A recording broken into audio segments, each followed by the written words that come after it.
देखो बच्चों, हम लोग थोड़ा सा सिग्मा को समझें।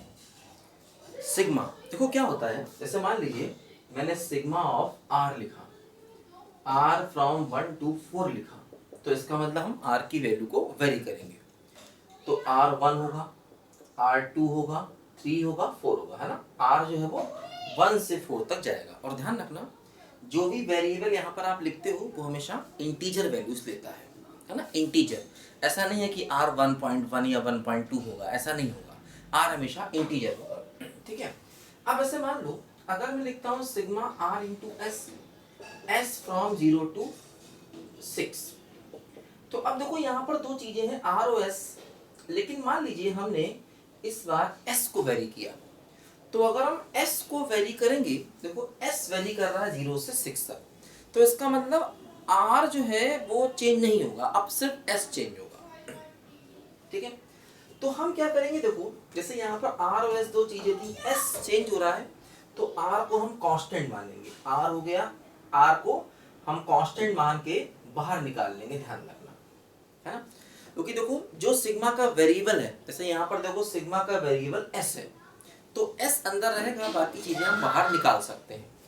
अब देखो जैसे हम यहाँ पर S को वेरी करेंगे, 0 लेंगे, 1 लेंगे, 2 लेंगे, 3 लेंगे, 4 लेंगे और 5 लेंगे और 6 लेंगे, है ना। इसकी वैल्यू हम निकाल लेंगे, ठीक है। देखो ऐसे मान लीजिए हमने लिखा सिग्मा ऑफ k इंटू 3 और k फ्रॉम 1 to 3। अब देखो यहाँ पर वेरिएबल k है, तो k वेरिएबल है तो 3 कांस्टेंट है, 3 को बाहर निकाल लीजिए। 3 बाहर आ गया, सिग्मा k, और k हो गया 1 से लेकर 3 तक। अब देखो 3 बाहर है, k की वैल्यू 1 ले लो, k की वैल्यू 2 ले लो, k की वैल्यू 3 ले लो, ठीक है। देखो मान लीजिए हमने लिखा सिग्मा ऑफ 4 और r फ्रॉम 0 to 3। अब देखो ध्यान दो, बहुत इंपॉर्टेंट है ये। देखो अंदर r है ही नहीं, अंदर r है ही नहीं, तो भाई अंदर r नहीं है लेकिन वेरिएबल r है।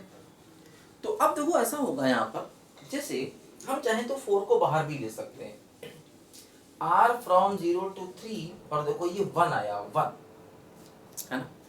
अब देखो क्या होगा कि जैसे अगर हम r को 0 लेंगे तब भी ये 1, है ना। अगर हमने r को 0 लिया तब भी 1 तो 1 ही रहेगा। अगर हम r को 1 लेंगे तब भी ये 1, 2 लेंगे तब भी ये 1, 3 लेंगे तब भी ये 1, है ना।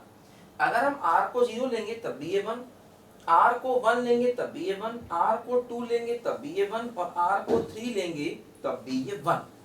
मतलब देखो हम ये कह सकते हैं ये 4 है और ये भी 4 हो गया, है ना, तो आंसर 16 आ गया। मतलब देखो 1 को हमें 4 बार ऐड करना है, r0, r1, r2, r3, तो 1 जो है वो 4 टाइम्स ऐड होगा। तो 1 1 1 4 टाइम्स ऐड होगा, तो ये वैल्यू देखो यहाँ पर कितनी हो जाएगी, 16, ध्यान दो, है ना।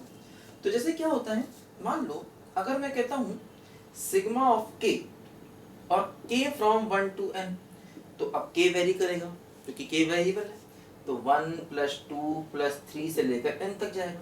लेकिन मान लो अगर मैं कहता हूँ सिग्मा ऑफ k और r फ्रॉम, है ना, फॉर एग्जाम्पल 0 to n। अब देखो हम k को बाहर ले लेंगे क्योंकि देखो इसका वेरिएबल r है और r अंदर है नहीं, है ना। अगर अंदर r होता तो r को वेरी करते, अब r अंदर है नहीं तो k को बाहर लेंगे, तो सिग्मा ये हो जाएगा 1, ठीक है, और r की वैल्यू हो जाएगी 0 से लेकर के n तक। अब देखो r को 0 लेंगे तब भी ये 1, r को 1 लेंगे तब भी ये 1, 2 लेंगे तब भी ये 1, r को n लेंगे तब भी ये 1, है ना। तो r की वैल्यू देखो 0 से शुरू हुई, 0 1 2 3 से लेकर n तक गई, तो इसका मतलब देखो ये 1 1 1 1 जो है ये n+1 आ रहा है, बार आएगा, तो ये k इंटू n+1 हो गया, है ना। r को 0 लेंगे तब भी 1, 1 लेंगे तब भी 1, n लेंगे तब भी 1, तो ये 1 1 1 जो है ये n+1 बार आएगा, इसलिए ये आंसर आ गया k इंटू n+1, है ना।